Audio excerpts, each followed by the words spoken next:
बिस्मिल्लाहिर्रहमानिर्रहीम। अस्सलाम वालेकुम। मैं हूं असद अली और आज का हमारा टॉपिक है electric field E as a potential gradient. इस टॉपिक की तरफ जाने से पहले हमें इसको समझना होगा कि ये ग्रेडियंट क्या है, और ग्रेडियंट को समझने के बाद हम समझेंगे कि पोटेंशियल ग्रेडियंट क्या है और फिर इधर आएंगे। तो ग्रेडियंट को पहले समझने की कोशिश करते हैं। देखिए, हमारे पास क्वांटिटीज़ में जो चेंज होता है, किसी भी चीज़ में जो चेंज होता है वो दो तरह का चेंज आता है। एक चेंज आता है विद रिस्पेक्ट टू टाइम, के टाइम के लिहाज से कोई चीज़ चेंज हो रही होती है, तो उसको क्या कहते हैं कि चेंज इन फलां with respect to time, change in distance with respect to time. और एक चेंज होता है हमारे पास किसी चीज़ में change with respect to distance. तो जो चेंज होता है किसी क्वांटिटी में डिस्टेंस के लिहाज से उसको कहते हैं ग्रेडियंट। नहीं समझ आई? फिर मिसाल से समझाता हूँ। अलग अलग दोनों चीज़ों को मिसाल की मदद से समझने की कोशिश करते हैं। फ़र्ज़ करें हमारे पास एक ऑब्जेक्ट है जिसका मैस हमारे पास m है। वो इस पॉइंट पर है, पॉइंट A पर। उसको हम यहाँ से उठाते हैं, इस पॉइंट B पर लेके जाते हैं।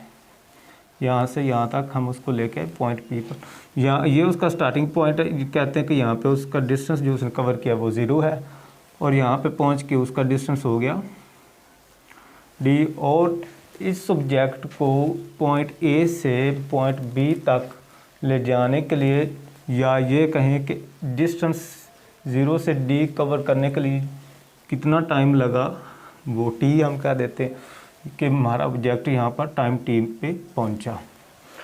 अब देखिए, डिस्टेंस चेंज हुआ है टाइम के लिहाज से। ये चेंज आया है डिस्टेंस में विद रिस्पेक्ट टू टाइम। इस तरह का जो चेंज होता है उसको कहते हैं change in distance with respect to time, या टाइम रेट ऑफ चेंज। और एक दूसरी मिसाल, आप जा रहे हैं हम ग्रेडियंट की तरफ। फ़र्ज़ करें आज ये अर्थ है, इसकी सतह पर यहाँ पर एक ऑब्जेक्ट पड़ा हुआ है। हमने इसको उठाया, हम इसको लेके गए यहाँ तक। हमें क्या करना पड़ेगा? अब इस ऑब्जेक्ट को यहाँ से यहाँ तक ले जाने के लिए इसी मैस को फ़र्ज़ कर लें यही वो ऑब्जेक्ट है। अब यहाँ तक ले जाने के लिए हमें against the force of gravity work done करना पड़ेगा। हम इसको जो वर्क डन हम करेंगे वो हम कहते हैं कि इसकी potential energy as a potential energy इसमें स्टोर हो जाएगी। फ़र्ज़ करें इसको यहाँ से यहाँ तक ले जाने के लिए हमें जो वर्क करना पड़ा वो इसकी पोटेंशियल एनर्जी एज अ इसमें पोटेंशियल एनर्जी स्टोर हो गया, वो है mgh।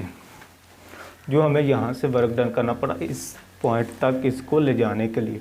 अब हम यहाँ पे सारा दिन खड़े रहें, बल्कि साल भर यहाँ पर इसको लेके खड़े रहें, तो इसकी पोटेंशियल एनर्जी में कोई चेंज नहीं आएगा।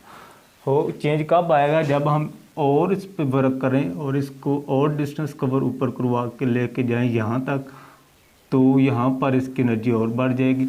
अगर इस पॉइंट से हम इसको नीचे लेके आएँ तो इसकी एनर्जी कम होगी। किस लिहाज से कम हो रही? डिस्टेंस के, यहाँ से यहाँ तक डिस्टेंस हो रहा है, यहाँ से और इंक्रीज़ किया तो पोटेंशियल एनर्जी और बढ़ गई, यहाँ से और इंक्रीज़ किया तो पोटेंशियल एनर्जी और बढ़ गई। यानी कि डिस्टेंस के लिहाज से पोटेंशियल एनर्जी में चेंज आ रहा है। तो ये जो चेंज आ रहा है डिस्टेंस के लिहाज से, इस चेंज को कहते हैं ग्रेडियंट। उम्मीद करते हैं आपको ये ग्रेडियंट की समझ आ गई होगी। और अब हम चलते हैं पोटेंशियल ग्रेडियंट कि पोटेंशियल ग्रेडियंट क्या होता है। पोटेंशियल ग्रेडियंट का मतलब ये है कि आपका पोटेंशियल जो है वो चेंज होगा विद रिस्पेक्ट टू डिस्टेंस, यानी कि डिस्टेंस को चेंज करेंगे तो पोटेंशियल का चेंज होगा, और उसको कहेंगे पोटेंशियल ग्रेडियंट। और अब हमारा टॉपिक है electric field as a potential gradient, यानी कि डिस्टेंस के लिहाज से अगर पोटेंशियल चेंज होगा तो वो इक्वल होगा हमारे इलेक्ट्रिक फील्ड के। इसको समझने की कोशिश करते हैं। आप चलते हैं अपने टॉपिक की तरफ।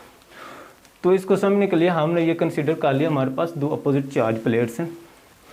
उन प्लेट्स के दरमियान चार्जेस की वजह से जो इलेक्ट्रिक फील्ड है वो E है। हमने यहाँ पर एक चार्ज रख दिया, तो चार्ज को अब इलेक्ट्रिक फील्ड की डायरेक्शन नीचे है, तो जाहिर सी बात है in the electric field line charge नीचे को मूव करेगा। लेकिन हम इसको ऊपर लेके जाएं अगेंस्ट द इलेक्ट्रिक फील्ड, तो क्या करना पड़ेगा, हमें इस पे वर्क करना पड़ेगा। जितना हम वर्क करेंगे वो हम कहते हैं कि हमारा पोटेंशियल डिफरेंस होता है। हमने पीछे वाले टॉपिक में ये डिस्कस किया था। हम कहते हैं कि यहाँ पे इसका पोटेंशियल इस पॉइंट पे था VA, तो यहाँ पर इसको लेके गए तो हमारा पोटेंशियल डिफरेंस VB हो गया। इस दौरान ये डिस्टेंस जो कवर हुआ है वो इसने D किया। तो क्या होगा कि हमने कल पढ़ा था जो पोटेंशियल डिफरेंस होता है डेल V, हमने डेल V वो इक्वल होता है जो हमें वर्क डन करना पड़ा ओवर चार्ज। ये हमने कल पढ़ा था। ये इसको हम लिख सकते हैं कि ये हमारा चेंज है इन पोटेंशियल डिफरेंस है, तो वो VB यानी कि फाइनल में से इनिशियल निकाल दें, पहले वाला निकाल दें तो हमें चेंज हासिल हो जाता है। वो इक्वल है work done from A to B over unit charge. इसको हम कह देते हैं कि ये हमारी है इक्वेशन नंबर 1। अब इसमें वर्क क्या है, वर्क हम कहते हैं कि F डॉट E होता है। तो अगर डॉट प्रोडक्ट को ख़त्म करें तो हमारा होगा FD cos ऑफ थीटा। अब यहाँ पे थीटा कितना होगा, थीटा हमने समझना। देखिए हमारी इलेक्ट्रिक फील्ड की डायरेक्शन नीचे को है और हमारा डिस्टेंस ऊपर को कवर होगा, यानी कि opposite the field of electric field की डायरेक्शन के अपोजिट हम डिस्टेंस को कवर करवा रहे हैं। यानी कि इलेक्ट्रिक फील्ड इस सिमत में है और हम डिस्टेंस इस सिमत में करवा रहे हैं। तो एंगल इन दोनों के दरमियान क्या है 180, यानी कि ये एक दूसरे के एंटी पैरेलल हैं। इलेक्ट्रिक फील्ड नीचे को है, हम डिस्टेंस उस पॉइंट इस पे फोर्स लगा के इसको ऊपर लेके जा रहे हैं, जिसकी वजह से इसका पोटेंशियल बढ़ रहा है। तो फिर एंगल क्या हुआ हमारा FD cos ऑफ थीटा की जगह पे हमारा 180 और cos 180 पे होता है -1 और ये क्या हो गया -FD। और जो यहाँ पे फोर्स है ये हमारे में पता है कि EQ के इक्वल है, EQ नॉट यानी कि इलेक्ट्रिक फोर्स और चार्ज के प्रोडक्ट के इक्वल है। और ये आ गया हमारा वर्क। अब इस वर्क को हम उठा के यहाँ पे पुट कर सकते हैं इक्वेशन 1 में, जो हमारे पास थी del V is equal to W की जगह पे WAB की जगह पे हमने क्या वैल्यू लेके आए हैं -EQ नोट D ओवर में हमारे पास Q नोट है। अब ये Q नोट से कैंसिल हो गया और हमारा जो डेल V है वो इक्वल आ गया, डेल V इक्वल हमारे पास आ गया -E ओवर वाला Q नोट तो कट गया ऊपर D। ये यहाँ से अगर हम E निकालें तो E हमारे पास आएगा डेल V बाय D और नेगेटिव। अब ये जो D है ये अगर स्मॉल डिस्टेंस है चेंज तो इसको हम डेल R लिख सकते हैं। ये कि डिस्टेंस ये D चेंज हुआ है 0 से D तक, तो यानी कि चेंज इन डिस्टेंस।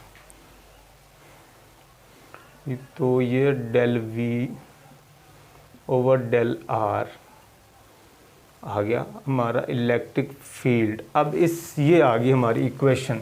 ये साबित क्या कर रही है कि हमारा जो ये देख के ऊपर क्या है हमारे पास पोटेंशियल डिफरेंस और नीचे डिस्टेंस, यानी कि डिस्टेंस के लिहाज से हमारा पोटेंशियल चेंज हो रहा है। और वो किसके इक्वल आ गया E कि यही हमारा टॉपिक था कि इलेक्ट्रिक फील्ड E जो होता है वो एज अ पोटेंशियल ग्रेडियंट होता है। तो इसको हम कह सकते, ये जो नेगेटिव साइन है ये क्या कह रहा है कि जो हमारी E की डायरेक्शन है या E उस डायरेक्शन में होता है जिस डायरेक्शन में हमारा पोटेंशियल डिक्रीज़ हो रहा हो। नेगेटिव सिंग ये शो कर रही है कि हमारा जो E है उसकी डायरेक्शन वो होती है जिस सिमत में हमारा पोटेंशियल डिक्रीज़ हो रहा हो, उसको समझते हैं। यहाँ पे देखें तो यहाँ पे इलेक्ट्रिक फील्ड की डायरेक्शन इस जानब है।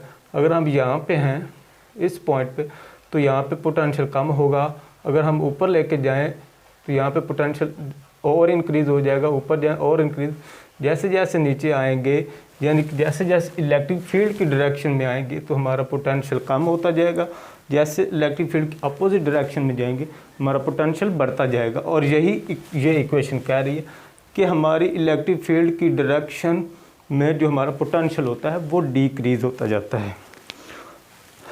और ये हो गया। अब यहाँ से हमारे पास पोटेंशियल ग्रेडियंट, और ये होता है पोटेंशियल ग्रेडियंट। अब एक और चीज़ समझनी है हमने, ये एक इक्वल है कि पोटेंशियल ग्रेडियंट का यूनिट क्या होगा। पोटेंशियल ग्रेडियंट हमने क्या निकाला,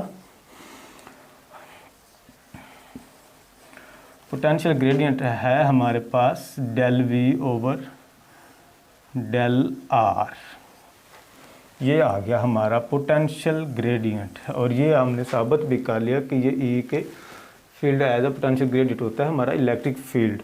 अब पोटेंशियल ग्रेडियंट को आगे न्यू क्वेश्चन कि पोटेंशियल ग्रेडियंट का यूनिट क्या होता है। तो ऊपर पोटेंशियल ग्रेडियंट ऊपर हमारे पास आ रहा है पोटेंशियल का यूनिट हमारे पास होता है वोल्ट, और नीचे हमारे पास आ रहा है डेल आर यानी कि डिस्टेंस। तो डिस्टेंस का यूनिट होता है मीटर। तो फिर पोटेंशियल का यूनिट क्या हुआ, पोटेंशियल ग्रेडियंट का यूनिट क्या हुआ, पोटेंशियल ग्रेडियंट का यूनिट हमारे पास आया वोल्ट पर मीटर। इसको हम लिख सकते हैं वी पर एम। और ये आल्सो इक्वल होता है हमारे पास न्यूटन पर कूलम। अब हमने ये यहाँ तक ये हमारा टॉपिक हो गया ख़त्म। हमने ये प्रूव करना था कि जो हमारा इलेक्ट्रिक फील्ड होता है वो एज अ पोटेंशियल ग्रेडियंट होता है, वो हमने प्रूव कर दिया। और यहाँ पे हमने नेगेटिव साइन का मतलब भी समझ लिया कि नेगेटिव का इस इक्वेशन में मतलब ये है कि जो सिमत हमारी इलेक्ट्रिक फील्ड की होगी उस सिमत में हमारा पोटेंशियल डिक्रीज़ होगा। और पोटेंशियल का यूनिट हमने पोटेंशियल ग्रेडियंट का हमारे पास यूनिट इस इक्वेशन से क्या निकला कि पोटेंशियल ग्रेडियंट होता है पोटेंशियल का डिस्टेंस के लिहाज से चेंज होना कहलाता है पोटेंशियल ग्रेडियंट। उसका यूनिट क्या है हमारे पास वोल्ट पर मीटर, और वो इक्वल होता है न्यूटन पर कूलम। अब ये बहुत इंपॉर्टेंट शॉर्ट क्वेश्चन है, इसको प्रूव करते हैं कि वोल्ट पर मीटर जो है वो न्यूटन पर कूलम के इक्वल कैसे है। यहाँ तक उम्मीद है आपको समझ आ गई होगी, तो इसको मैं रेज कर देता हूँ। हमने प्रूव करना है। अब नेक्स्ट क्वेश्चन, वो हमारा टॉपिक ख़त्म हो गया कि प्रूव। ये पेपर में शॉर्ट क्वेश्चन काफ़ी दफ़ा आया हुआ है कि जो हमारा वोल्ट ओवर मीटर होता है ये इक्वल होता है, हमने कहा कि न्यूटन ओवर कूलम के। अब इसको प्रूव करना है कि ये कैसे आता है। तो इसकी हम लेफ्ट हैंड साइड हम ले लेते हैं। लेफ्ट हैंड साइड हमारे पास है वोल्ट ओवर मीटर। अब ये देखिए ऊपर क्या है हमारे पास वोल्ट किसका यूनिट है पोटेंशियल डिफरेंस का। पोटेंशियल डिफरेंस हमारे पास होता है वर्क ए बी, या सिंपल वर्क ओवर लिखें तो चार्ज। ये हमने पीछे पढ़ा हुआ है कि पोटेंशियल डिफरेंस हमारे पास होता है वर्क ओवर चार्ज। वर्क का यूनिट हमारे पास क्या होता है जूल, और चार्ज का यूनिट क्या होता है हमारे पास कूलम। ये किसके इक्वल होता है वोल्ट के इक्वल। यानी कि अब यहाँ पे वोल्ट की जगह पे जूल ओवर कूलम पुट कर सकते हैं। तो वोल्ट की जगह पे मैंने जूल ओवर कूलम पुट कर दिया, और साथ में नीचे हमारा पहले क्या आ रहा है मीटर। यहाँ तक आपको हो गया क्लियर। अब आगे देखें जूल किसका यूनिट है हमारे पास वर्क का, और वर्क हमारा होता है फोर्स इंटू डिस्टेंस, यानी कि dot product of force and displacement. तो ये वर्क है, इसका यूनिट जूल, और फोर्स का यूनिट हमारे पास क्या होता है न्यूटन, और साथ में डिस्टेंस है, डिस्टेंस का यूनिट हमारे पास होता है मीटर। डिस्टेंस का यूनिट हमारे पास मीटर, यानी कि जूल की जगह पे हम न्यूटन मीटर पुट कर सकते हैं। जूल की जगह पे न्यूटन मीटर, और नीचे हमारे पास है कॉलम टू मीटर। अब क्या है, मीटर मीटर से कैंसिल हो जाएगा और हमारे पास आ जाएगा न्यूटन ओवर कॉलम। और यही हमने प्रूव करना था, यही कि हमने प्रूव करना था वोल्ट और मीटर न्यूटन ओवर कॉलम के इक्वल होता है। तो ये हो गया हमारा प्रूव, यानी कि इसमें हमने लेफ़्ट हैंड साइड जो हमारी थी वो राइट हैंड साइड के इक्वल प्रूव कर ली। इसमें सिंपल हमने क्या किया, हमने प्रूव करना था volt over metre equal to newton over coulomb. हमने लेफ्ट हैंड साइड ले ली, उसमें हमारे पास वोल्ट ओवर मीटर है, और वोल्ट हमें पता पोटेंशियल डिफरेंस का यूनिट है, और पोटेंशियल डिफरेंस इक्वल होता है वर्क ओवर चार्ज के। वर्क का यूनिट हमारे पास जूल और चार्ज का यूनिट हमारे पास कॉलम। तो फिर हमने वोल्ट की जगह पे जूल पर कॉलम पुट कर दिया।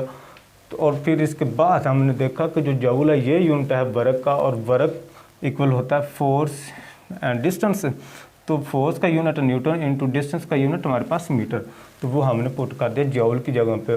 पुट करने से हमारे पास मीटर मीटर से कैंसिल हो गया और हमारा प्रूव हो गया न्यूटन ओवर कॉलम, ये जो हमने प्रूव करना था। उम्मीद करते हैं आपको ये समझ आ गई होगी। यहाँ तक आज के लिए इतना ही। जज़ाकल्लाह, आगे नेक्स्ट चलेंगे अगले लेक्चर में।